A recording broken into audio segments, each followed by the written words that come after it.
तीसरी ज्योतिर्लिंग भगवान की महाकाल, जय महाकाल जय महाकाल। काल की बिगड़ी चाल को भी हथौड़ा मार के यदि कोई टाल सकता है तो कौन? महाकाल। काल पर भी जिसका नियंत्रण है, बलिदाधिपति महाकाल की। प्राचीन काल में उज्जैन में, मध्य प्रदेश का प्राचीन काल में अवंतिकापुर नाम था। क्या नाम था? अवंतिकापुर।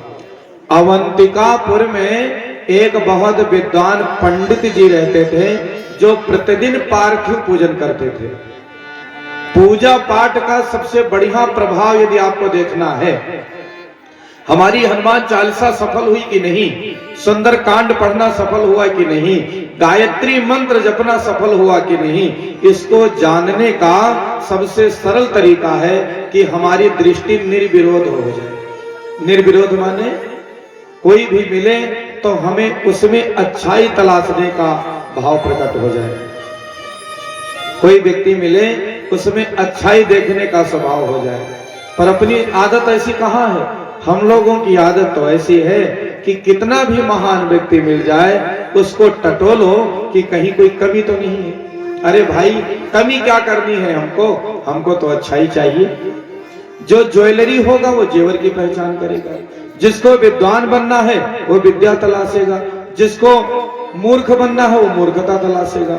इसीलिए तो हमारे संत कहते हैं कि जात न पूछो साधु की, पूछ लीजिए ज्ञान, मोल करो तलवार का, पड़ा रहने दो म्यान। कितना भी गिरा किस्म का आदमी हो, यदि उसके पास कुछ अच्छा गुण है तो ले लेने में क्या हर्ज है? ले ही लेना चाहिए, क्योंकि हमें अच्छाइयों से मतलब है, उसकी बुराइयां उसे मुबारक हो महाराज। तो पूजा पाठ का सबसे बड़ा लाभ यही है कि हमारा जीवन निर्विरोध हो जाए। निर्विरोध का मतलब किसी के बारे में हम अशुभ सोच न रखें। और हमारी तो संस्कृति है सर्वे भवन्तु सुखिनः सर्वे सन्तु निरामया। भारत देश में तो अनादि काल से यही प्रार्थना की जाती है कि सभी सुखी हो, सबका हित हो, जन जन पर उपकारी हो। भारत है देश सबकी शुभकामना जहां है, सर्वे भवन्तु सुखिनः की प्रार्थना यहाँ है। संपूर्ण विश्व में मात्र भारत ही एक ऐसा देश है जहां की प्रार्थना में है कि सर्वे भवन्तु सुखिनः सर्वे सन्तु निरामया। और कोई देश नहीं कहता और कोई धर्म नहीं कहता विश्व का कल्याण हो। केवल सत्य सनातन वैदिक धर्म, केवल सत्य सनातन हिंदू धर्म हम लोग पूजा पाठ करते हैं तो क्या कहते हैं कि विश्व का कल्याण हो। तो बंधुओं, जब संपूर्ण जीवन निर्विरोध हो जाएगा तो एक जीवन में सामंजस्य होगा, एक सुलझी मानसिकता का विकास होगा। क्योंकि महाराज, इस संसार में सबसे दुखमय जीवन किसका है?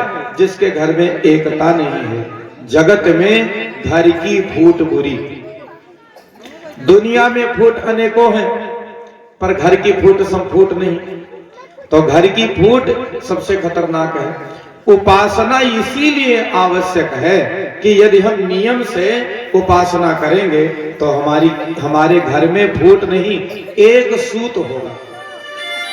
घर के गार्जियन ने जो कह दिया पूरे परिवार फॉलो करेंगे, उसको पालन करेंगे सब लोग। तो जो पंडित जी अवंतिकापुर में प्रतिदिन अग्निहोत्र करते थे, हवन करते थे, पार्थिव पूजन करते थे, उनके 4 बेटे थे। कितने? 4। चारों बेटे बड़े आज्ञाकारी थे। आज्ञाकारी संतान प्राप्त करना भी सौभाग्य की बात है। एके नापि सुवृक्षेण पुष्पितेन सुगंधिनः वासितम वै वनम सर्वम सुपुत्रेण कुलम यथा। एक महकदार वृक्ष पूरे वन को महका देता है, उसी प्रकार एक लायकदार सुपुत्र पूरे कुल खानदान का नाम चमका देता है। इसलिए आज्ञाकारी पुत्र मिल जाए तो बात ही बने। उपासना, इसलिए हमने अपनी माताओं बहनों को कई बार निवेदन किया कि घर में चाहे 5 साल का बच्चा हो अथवा 25 साल का, माताओं को बहुत सख्त होना चाहिए कि अगर आज पूजा नहीं करोगे तो रोटी नहीं मिलेगी। कैसे नहीं करेगा? अब वो 10 बजे भर सोएगा, आधी रात भर मोबाइल में घुसा रहेगा, जागा तो आपने जैसे तैसे उसकी गलत दिनचर्या पर कोई सख्ती नहीं करी, बिगड़ता बिगड़ता चला गया। इसलिए आप अपनी रसोई से पति को भी सुधार सकती हो और बच्चों को भी। जो ज्यादा खुरपेच करे बस रसोई में एंट्री बंद। तो छोटा बच्चा अगर सोचेगा कि मम्मी तो भोजन नहीं देंगी तो पूजा करेगा ही, और बचपन में आदत पड़ गई तो बड़ा होकर बिना पूजा किए उसको चैन नहीं मिलेगा। जो आदमी रोज संध्या बंदन करके रोटी खाता है, वो अगर किसी दिन पूजा पाठ न हो पाए तो ऐसे लगेगा मानो उसका कुछ खो गया है। यह भाव हमारे अंदर होना चाहिए। तो पंडित जी के 4 बेटे हैं, चारों बड़े आज्ञाकारी। पिता जो कह दे बात बन जाए। और ध्यान रहे, इसी मंत्र का, शिव महापुराण के इसी मंत्र का भावानुवाद पूज्यपाद गोस्वामी तुलसीदास जी ने मानस पटल पर किया। कैसे? जहां सुमति ता संपत्ति नाना, जहां कुमति तहां विपत्ति निराना। जहां सुमति तहां संपत्ति नाना, जहां कुमति तहां विपत्ति निराना। जहां सुमति तहां संपत्ति नाना, जहां सुमति तहां संपत्ति नाना। जहां कुमति तहां विपत्ति निधाना। जहां कुमति तहां विपत्ति निधाना। सुमति कुमति और सबके रही, सुमति कुमति और सबके रही। नाथ पुराण निगम हर्ष करे, सुमति कुमति सबके रही। नाथ पुराण निगम हर्ष करे। सुमति कुमति सबके उर माने हृदय, उर रही। नाथ पुराण, पुराण निगम माने वेद, नाथ पुराण निगम अस कहेंगे। तो वेद पुराण कहते हैं कि हर प्राणी के अंदर सुमति भी है और कुमति भी है। सुमति माने क्या है? मति माने तो सब जानते ही हैं, जब नाश मनुष्य पर छाता है पहले विवेक मर जाता है। कोई आदमी गलत काम करे तो लोग कहते हैं भैया उसकी मति खराब है। मत माने बुद्धि, मत माने बुद्धि, और सु लगा दो तब सुमति माने सुंदर बुद्धि, और कुमति माने खराब बुद्धि। तो सबके पास ऑलरेडी कुमति भी है और सुमति भी है, खराब बुद्धि भी है और बढ़िया वाली भी बुद्धि है। तो इसके सिम्टम्स क्या है, लक्षण क्या है? जहां सुमति तहां संपत्ति नाना। जहां सुंदर बुद्धि है, जिस परिवार में लोगों की सुंदर बुद्धि है वहां संपत्ति है। कौन संपत्ति? संपत्ति केवल पैसे की नहीं होती है, वो तो है ही है, पर पहली संपत्ति हेल्थ इज वेल्थ। यदि सेहत ठीक नहीं है आदमी का तो सबसे गरीब आदमी है वो। सेहत माने सेहत ठीक कैसे रहेगा? जब हमारा खान पान ठीक रहेगा। पान पुकार खाएंगे, तंबाकू खाएंगे, दारू शराब गटक जाएंगे तो फिर सुमति नहीं रहेगी, तब कुमति रहेगी, बुद्धि खराब रहेगी। जैसा आहार वैसा विचार। तो फिर महाराज बुद्धि गड़बड़ हो गई तो हम संपन्न नहीं कहां जाएंगे। तो धन तो है लेकिन स्वास्थ्य के धन से हम कंगाल हो गए। तो पहला सुख जब निर्मल काया उससे वंचित हो गए। सुमति का लक्षण है कि व्यक्ति संपन्न रहे, स्वास्थ्य से भी, अच्छे विचारों से भी, धन प्रॉपर्टी से भी। इसलिए जिसकी बुद्धि ठीक है वो गलत चीज काहे खाए पिएगा, फोकट की पंचायत में काहे जाएगा। उसकी बुद्धि ठीक रहेगी तो संपत्ति रहेगी, और जहां कुमति है वहां विपत्ति है। अब डिसीजन हमें लेना है, हम लोगों को निर्णय लेना है कि हमें कुमति को अपने अंदर रखना है कि सुमति को। है दोनों विराजमान, पर समझदार आदमी कुमति पर नियंत्रण कर लेता है, उसका ताला लगा देता है और सुमति का द्वार खोल देता है। कोई कोई सुमति के द्वार में ताला लगा देता है, कुमति द्वार खोल देता है और उसको वैसा लाभ मिलने लगता है। तो जहां सुमति है वहां संपत्ति है और जहां कुमति है वहां विपत्ति है। भले ही आप सूखी रोटी खाकर गुजारा करते हैं, लेकिन भाई भाई में प्यार है, पति पत्नी में सहकार है, पड़ोसी पड़ोसी में दुलार है, तो वही स्वर्ग का द्वार है। नहीं तो 56 भोग, कोठी कार तिजोरी और बचा है कलह कलेश, तो जीवन नरक है। इसलिए हमारे मस्तिष्क में चिंतन चरित्र आचरण में परिवर्तन आए, तब बात बने। चिंतन और चरित्र आचरण में परिवर्तन लाओ, देव शक्तियां सुप्त हैं अंदर, उनको भी विकसाओ। इसलिए परम पूज्य गुरुदेव ने कहा, मनुज देवता बने बने यह धरती, स्वर्ग समान यही संकल्प है, यही संकल्प हमारा। मनुष्य देवता की तरह बन जाए और धरती स्वर्ग बन जाए। धरती को स्वर्ग बनाने की आवश्यकता ही नहीं है। आदमी अपने अंदर सत्प्रवृत्ति का संवर्धन यदि कर ले, यदि बहुरिया रोज सवेरे उठकर अपने सास का पांव छूने लगे तो उनके घर में स्वर्ग आ जाएगा धीरे धीरे। बेटे उठ करके माता पिता को प्रणाम करने लगे, माता पिता के बात का उल्लंघन न करें, स्वर्ग आ ही गया उनके द्वार। और जहां महाराज पिताजी बोले बहराइच जाना है, लड़का बोला नहीं जाना, हम तो बलरामपुर जाएंगे, तो नरक है वही। पर पंडित जी जो अवंतिकापुर के हैं, उनके घर में बहुत एकता है। पूजा पाठ का यही तो परिणाम है महाराज। सात्विक विचारधारा, बेटे माता पिता के आज्ञा के अनुकूल ही चलते हैं और एकता व्यक्ति को समृद्ध बनाती है। एक बार की बात है, एक गरीब आदमी मजदूरी मेहनत करके अपने परिवार को चलाता था। 4 बेटे थे उसके। दूर गया, मजदूरी करके लौट रहा था, रास्ते में देर हो गई। बेटों ने कहा, पिताजी हम लोग यहीं कहीं रुक जाएं। रात्रि में मार्ग तय करना अच्छी बात नहीं है। अति रात्रि में कोई आवश्यक काम ना हो, बहुत आवश्यक ना हो तो रात्रि में चलना नहीं चाहिए, इसीलिए हम लोग रुक जाएं। पिताजी ने कहा, ठीक बेटा, कहाँ रुके? तो पीपल का बहुत बड़ा पेड़ मिल गया। वो अपना फावड़ा कुदार जो था सब रखा। कहा, बेटा अब बड़े बेटे को बोला, पास वाले गांव में जाओ, देखो पता करो, कहीं दुकान हो तो आटा ले आओ। एक को भेजा पानी ले आओ, एक को कहा जाओ किसी के घर से कंडा मांग लो, एक को कहा बेटा तुम यहाँ व्यवस्था बनाओ, चोखा बाटी बनाएंगे और प्रेम से पाएंगे।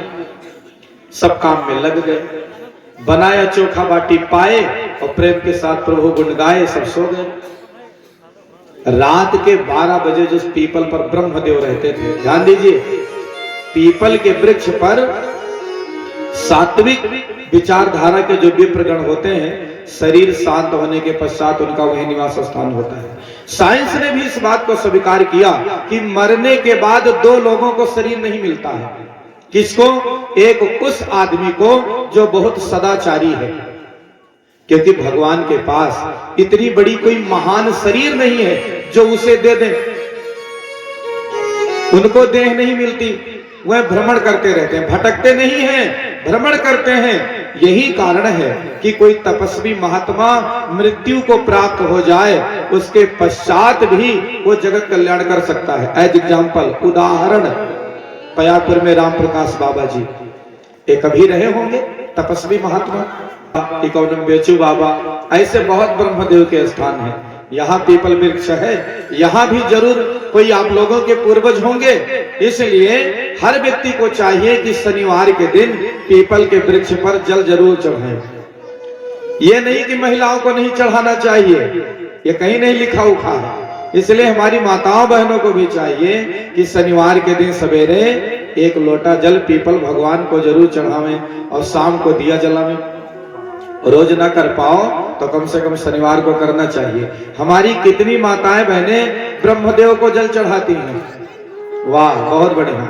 जो नहीं चढ़ाती चढ़ाओ, क्योंकि ब्रह्मदेव शनि के प्रकोप को हमेशा काट के गायब कर देते हैं।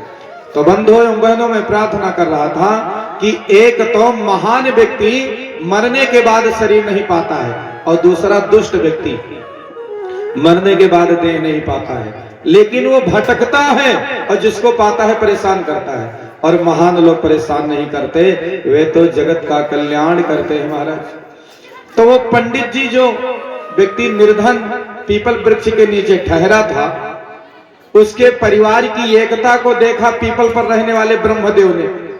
रात के 12 बजे पीपल के पेड़ से उतरे ब्रह्म बाबा, बोल ब्रह्म बाबा की।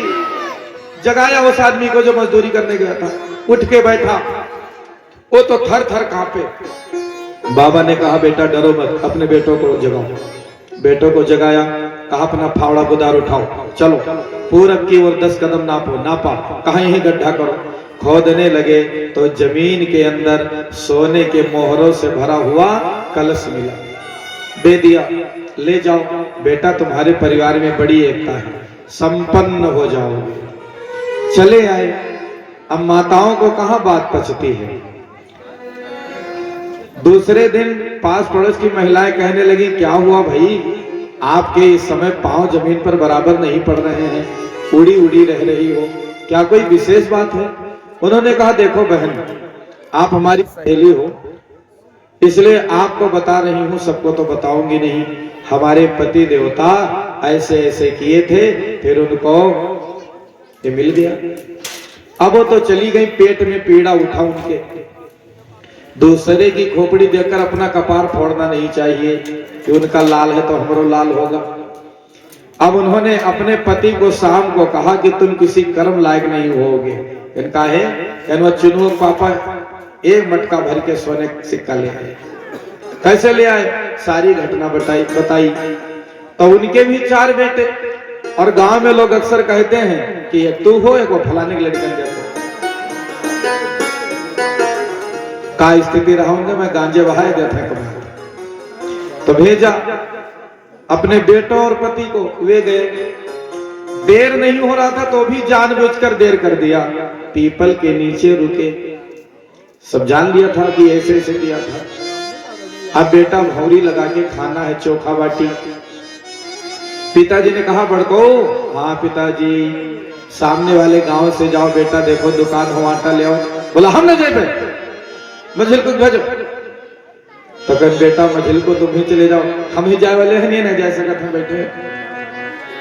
तो कह बेटा तुम ही चले जाओ। कहता है अपना काका थो, अरे नहीं हाथ पाँव है, बहुत बरम बाबा उतरे कहां से, पीपल से, और लगे मारने, मार पीट के बीमार करके सबको घर भेज दिया। मेरे कहने का तात्पर्य सिर्फ इतना है कि भगवान का आशीर्वाद भी उनको ही प्राप्त है जहां सुमति है, प्रेम है, व्यवहार है, प्यार और सहकार है।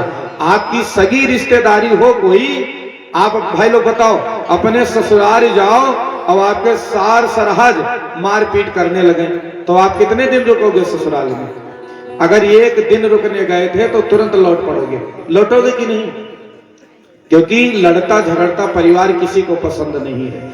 जब हम आप अपने सगी रिश्तेदारी में ग्रह कलेश देखकर नहीं जाते हैं तो भगवान आते हैं द्वार पर, देखते हैं कि बाप बेटे में प्रेम है, संपन्न बनाओ इसे। पति पत्नी में लगाव है, संपन्न बनाओ इसे। भाई भाई में प्यार है, संपन्न बनाओ इसे। लेकिन ईश्वरीय शक्ति आई, देखा कलह मचा है, देवरानी जेठानी एक दूसरे की ईर्ष्या में मरी जा रही हैं, सास बहू तकरार किए जा रही हैं, भाई भाई लड़े झगड़े जा रहे हैं, तो ईश्वरीय सत्ता आ करके लौट जाती है। इसलिए मेरी सबको प्रार्थना है, गायत्री महायज्ञ हम लोग कर रहे हैं। यज्ञ का 3 उद्देश्य है। भगवान की पूजा हम लोगों ने किया, देव पूजन, दान हम लोगों ने किया, और अंतिम सूत्र है संगतिकरण। क्योंकि जब तक हम संगठित नहीं होंगे, एक नहीं होंगे, तब बात बनने वाली नहीं है।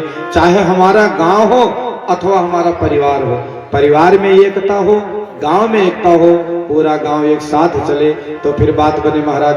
तो भाइयों बहनों, मेरी सबको प्रार्थना है कि एकता में बड़ी शक्ति है, भगवान का आशीर्वाद भी मिलता है। तो जो दूषण दैत्य आ गया कहां, अवंतिकापुर के निकट। पंडित जी प्रतिदिन अग्निहोत्र करते, माने हवन करते, पार्थिव पूजन करते। 4 बेटे बड़े आज्ञाकारी, वह भी पिता की तरह उपासना करते। महाराज उनकी तपश्चर्या से उज्जैन पूरा खुशहाल हो गया। एक आध्यात्मिक ऊर्जा दौड़ पड़ी पूरे अवंतिकापुर में।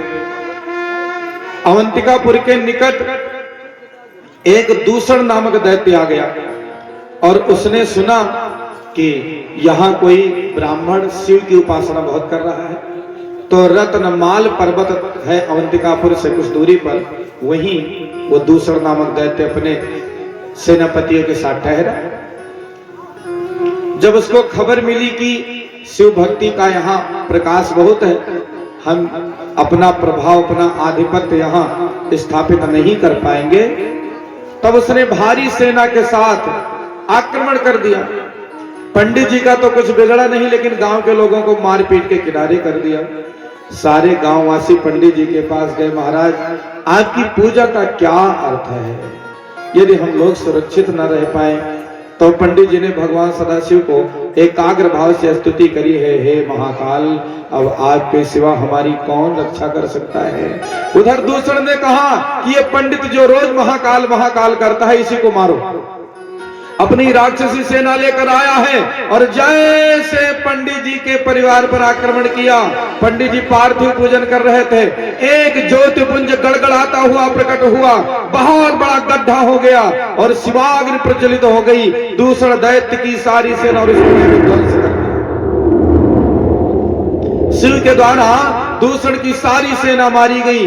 भगवान सदाशिव करालम महाकाल कालम कृपालम साकार स्वरूप में प्रकट हो गए। बोलो तुम लोगों की क्या इच्छा है? पंडित जी ने कहा, महाराज जिस दया भाव से हमारी रक्षा करी है, आप यहीं विराजमान हो जाइए। आपने काल की कुचाल से हमको बचाया है, इसलिए आप महाकाल नाम से यहाँ प्रसिद्ध हो जाएं।